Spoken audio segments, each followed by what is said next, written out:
stop me now, they won't stop me now, they won't stop me, no. They won't stop me now, they won't stop me now, they won't stop me, no.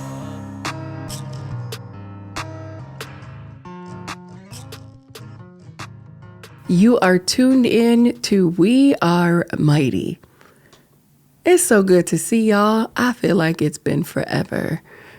I know we only took a 1-episode hiatus, if you will, but when it's every 2 weeks, that just seems like it's been a very long time. How y'all doing? How's life been treating you? It's been a crazy whirlwind for me. Roller coaster, up and down, good and bad, memories and triggers, and just the life full of grief, right? But I have to say lately, I've been feeling pretty good. I hope you have too. If not, hopefully this episode will encourage you, uplift you a little bit, and get you on the path to feeling better. So what's been going on? I say that like I can hear your responses, but that's okay. You could talk to me. I'll listen, I promise. I had to take that 1-episode hiatus because I was just so busy for a few weeks, and I was involved with the show, and I had a pretty busy role with this show, and I just wasn't able to carve time out of my schedule to sit down and record the podcast. And it takes a lot for that to happen. But I have to say, in being involved with it and seeing the end product of that show, I was really proud of myself. And I haven't been in a real positive place for a while. So it was kind of good to feel that way. I got to get dressed up and be cute for the premiere of the show. And that night, I even changed my hair. I took it down now because it was entirely too many bobby pins and I couldn't sleep with it. But anyway, I felt proud of myself for the end product, and people were telling me that they could see I looked genuinely happy and that my smile was coming back. And I felt good because it's been a while, and I know that I had people who would tell me that my smile didn't look the same. So I feel like I'm starting to come alive again. And I think that's one of the things, it's something that someone's told me before, and I remember getting upset when they said it, that you can't die along with your loved one. And that's hard because, as the saying goes, as I've said before, and it really is true, when someone close to you dies, a piece of you dies along with them. A piece of you. That doesn't mean that you have to die. You don't want to be the walking dead. You don't want to be just existing. And I really feel like for a while, that's what I was doing. I was existing in that functional depression where I'll smile, I'll laugh, but in the back of my mind, I'm just not here. I'm just moving along with the time, going along with whatever's happening in front of me. But we know those moments when you're by yourself, there's nothing to go along with. You have to be the one to keep yourself in a positive light, or keep yourself from completely just crashing. And that's not easy to do when you're dealing with grief. So I feel like I'm trying to make sure that I continue to live even though a piece of me has died, but not all of me. I don't want to be a zombie anymore. I don't want to be just existing. I don't want to be empty.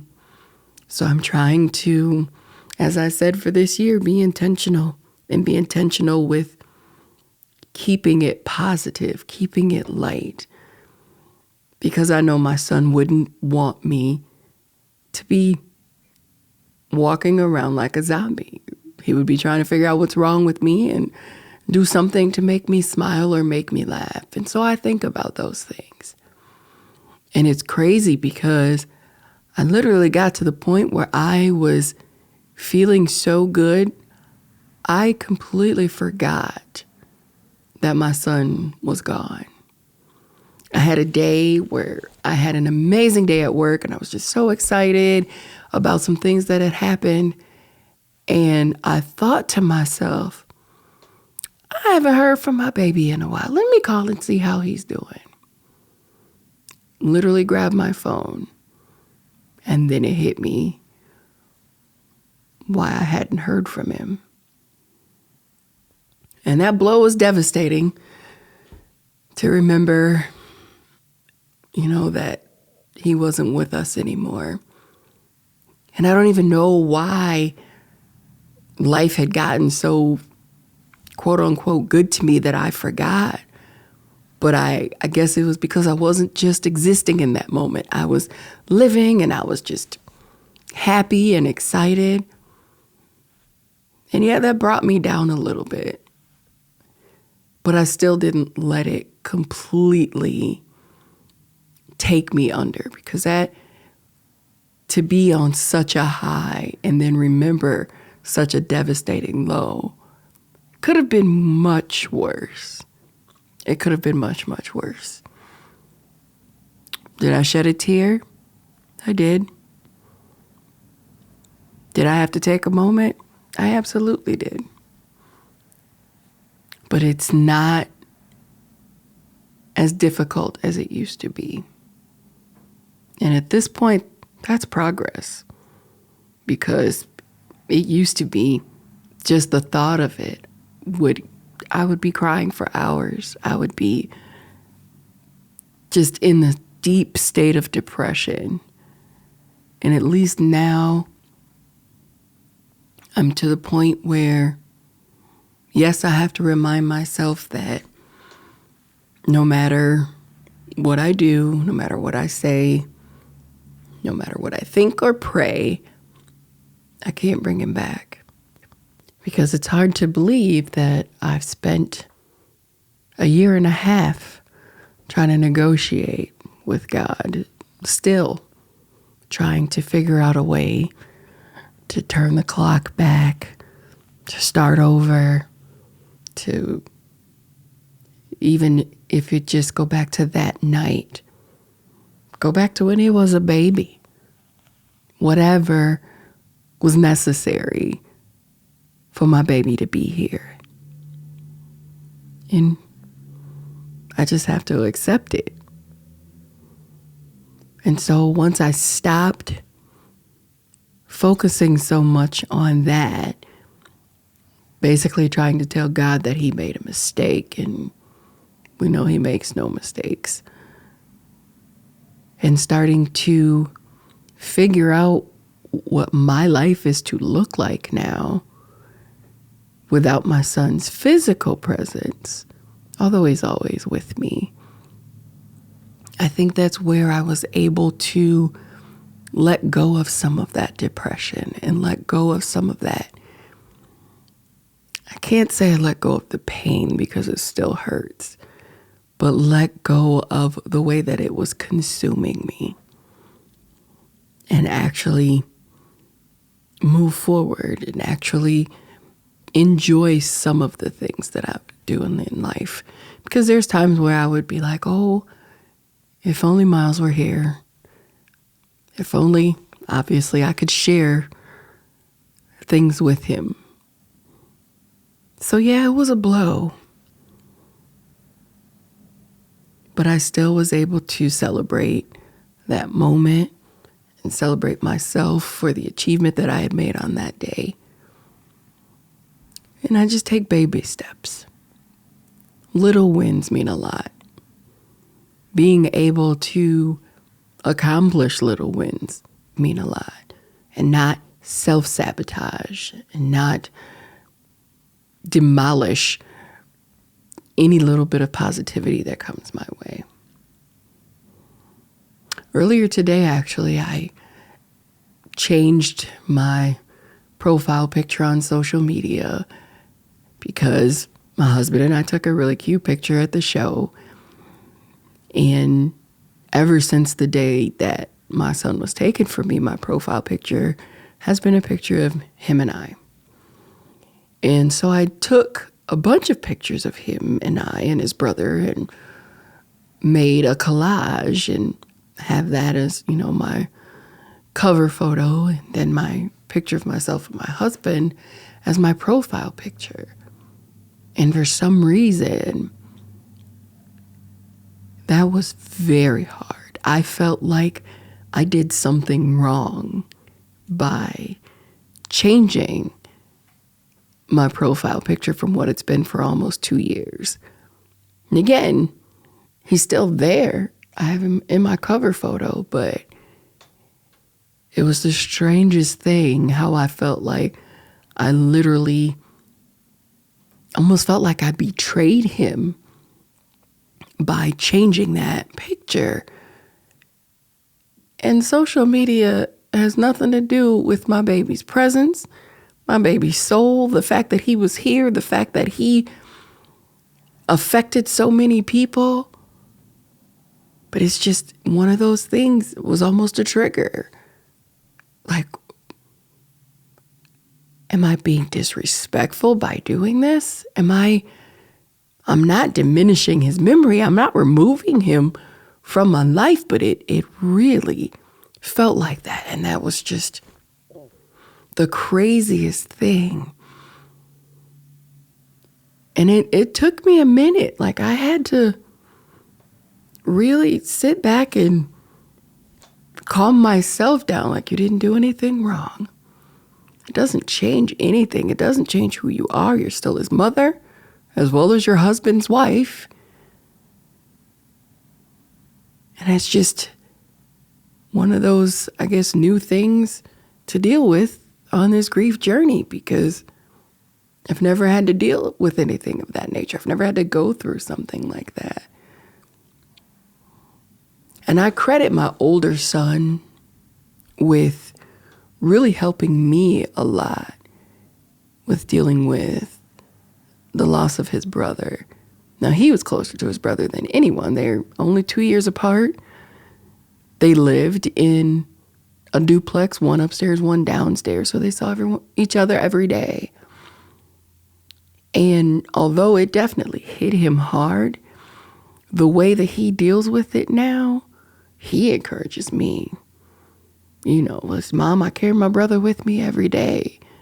Yes, I hurt that he's gone, but I know how hard my brother went with everything he did. So to honor him, I've got to do the same. So maybe that's where I'm taking it. I know how hard my baby went, so I got to do the same. And that's why when I do and I have these accomplishments, I want to share it with him. I don't think it's such a bad thing. But it's just hard once you realize you can't. His best friend tells me all the time that he still texts him. He still sends messages to his Snapchat. That's just his way of, talking to him. I used to send text messages to his phone number. Now I'm afraid somebody else has it, and I don't want to get any crazy messages back. So I just talk to him when I talk to him, because he's always with me. Yes, I still visit the cemetery every once in a while. I know there are some people who feel that there's no reason to do that, and you are entitled to your opinion.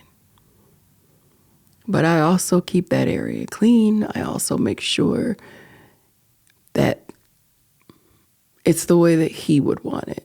My son was a clean freak, so I try to keep things the way that he lived. And that just helps me as his mother. Again, no cookie cutter way to deal with any of this. I can't say the way that I deal with any of it's correct. It's just what works for me. And I'm probably sounding like a broken record when I say you have to do what works for you. But it's the truth. Don't let yourself die along with your loved one. As long as you're still breathing, then you have to continue to live your life. It may not be easy. I truly believe it will get easier. I can't say how soon it will for you. I can't say that I won't have a day where it's just devastating for me. But right now, I'm kind of just staying on this high. You know, with doing the show that I recently worked on, I told my husband I started to feel like I was coming alive again. Even with just getting dressed, being away from home, and being able to do something that I love and be around a bunch of people that just made me smile. It felt different. Different than I have in the year and 8 months since my son has left us. And so maybe things are turning around. I hope they are. I'd rather for my new normal to be that I'm in a good mood, even though I'm living with grief. Because it's the rest of my life, right? So why not find a way to make it positive? I just cannot be devastated all day, every day. We've had many wins at court, and I do mean many, not M-A-N-Y, M-I-N-I. But I celebrate those things. Now, court's difficult, of course, but I'm not going to miss a day. I'm not going to not show up because I'm going to stand on behalf of my child. There's so many things that I wish I could do, I wish I could say. But some things I choose not to, just to keep myself sane. And it's pretty weird, in the last month or so, there has been so much death around me. Really, since my son died. And I wonder if maybe it's because of my loss that I'm putting not more emphasis, but I'm paying more attention to it. But it just seems like there's a lot of people who are losing loved ones around me. And again, my oldest son, he said to me, Mom, there are a lot of people that are leaving us left and right. And I have to look at some of this as a lot of those people are older. And you taught me with the older people, we celebrate that they were able to live a full life. If it's someone whose natural causes, then we celebrate that they had a full life and they were able to live and get to the age where they did so much, they accomplished so much. And so those don't hit me so hard. It's the ones where someone's taken from us so soon, or taken from us in a violent way, or in a way that we weren't able to plan for. Those are the ones that really hurt. And so, that's a good way to look at it, I guess. I will say a lot of the people who have been passing away recently, for people that I know around me, they're older people, so they did live full lives. They did have a lot to celebrate. But I can also look at, even though my son was only 24, in those 24 years, he lived a full life. He touched a lot of people. He made a lot of friends.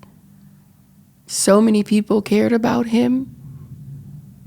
I'm still meeting new people to this day who, oh, you're Miles' mom. Miles was so amazing. And those are the things that keep him alive in our hearts. Those are the things that keep us going. I don't want it to be that someone's like, oh, you're Miles' mom, and I'm Miles' mom, and, bring them down as they may be trying to lift me up. So, for those of you who have lost loved ones recently, it may not be time to turn it around and be positive, but just know that it can happen. I'm sure you may not want to think about life after losing a loved one. And I can say that because I've been there. I don't want to know what life is like without him. But at some point, you have to figure it out, because whether we like it or not, our life is going on without that person. And I'm not saying that to be harsh. I'm not saying that to be difficult or hurtful. It's one of those painful truths that we may not want to accept, but the sooner we can accept it, it may be the better for us. Now, what you are hearing is also about 15 months of therapy. And that's 15 months of therapy every week. Not monthly, not every other month. Every week I'm in therapy, because I know that I couldn't deal with this on my own. And I couldn't deal with this with just my prayers. I literally needed the help of a professional who could give me positive ways, different ways of dealing with it, so that I could get to this point. Am I cured? Hell no. Because there still could be something tomorrow morning that devastates me. I actually was shocked. I recently received from my mom a hard drive that contained my boy's childhood from very young age, like kindergarten. Lots of videos that their dad had taken. And I just knew seeing those videos were going to just take me to such a sad place. But you know what? I watch those videos and I just laugh. Remember those days, relive those memories, and keep a smile on my face. Because honestly, what those videos are doing now is reminding me that I was that mom that my boys needed. I was there. I was involved. We had fun. We had a full life. I'm still here. So then that reminds me to continue having a full life. You never know how things are going to affect you. I thought my son's birthday would be a sad day. It wasn't. We had a good day. We celebrated him. We celebrated his life and kept it positive. And I think that's the key, the positivity. It's just so important, because you can allow yourself to fall into a place where it's a form of suicide. So that's why I say zombie, because you're a walking dead.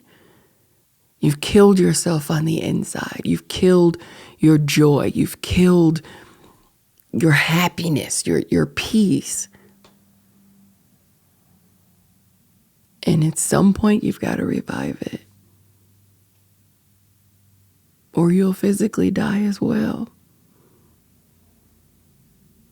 And you may feel like in the beginning, yes, that's what I want. I don't want to be here. It's not what you want. There are people who love you. There's a reason you're still here. You still have work to do. Correction. We still have work to do. So try your best to do just a little bit more each day. To be just a little bit more positive. To just allow a little bit of that depression to go away. Let a little bit of light shine. And it may just be me. It's springtime's coming. Winter's over. The sun's shining more. Who knows? All I know is I like the way that it's going right now, the direction that it's going. Because that depression and sadness was eating me up inside. So it's your turn. It's your turn to turn it around. To try to turn it around. Because I know there's been several times where I've said, yep, that's it. The grief, it's not taking over. I'm no longer sad. I am no longer depressed. I am moving forward with my new life. My baby's memory is with me forever. And we're forging forward. And that may work for a day or two. And then a trigger. I'm just saying, let's allow the good days to outweigh the bad days.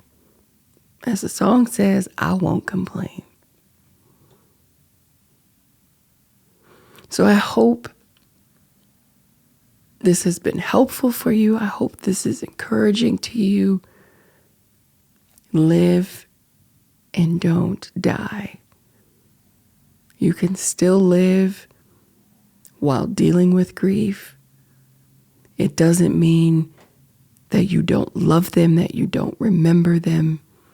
It just means that you're also remembering that you're here. That you have a life that's continuing. We don't know how long. As the saying goes, tomorrow's not promised. And I recently spoke somewhere and I said, do we really realize that? Like, there's some people who are spiritual, say, I'll see you tomorrow, Lord willing. But what if that's not the Lord's will? What if you don't see that person tomorrow? Are we really prepared to deal with that? Probably not. And we learn that when we have to deal with grief. But it's okay. It's okay. Be positive. Move forward. Live. If you don't hear anything else that I've said, live. It's important. We are here every other Friday, everywhere that you listen to podcasts, and you can watch us on Spotify and YouTube. I'm still willing to have guests. You can feel free to email me at wearemighty24@gmail.com. I'm really happy to see you guys again. Show's not ending. It must go on because there's so much work to do.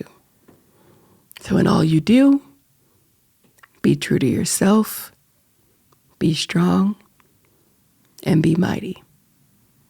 We'll see you next time. They won't stop me now, they won't stop me now, they won't stop me, no.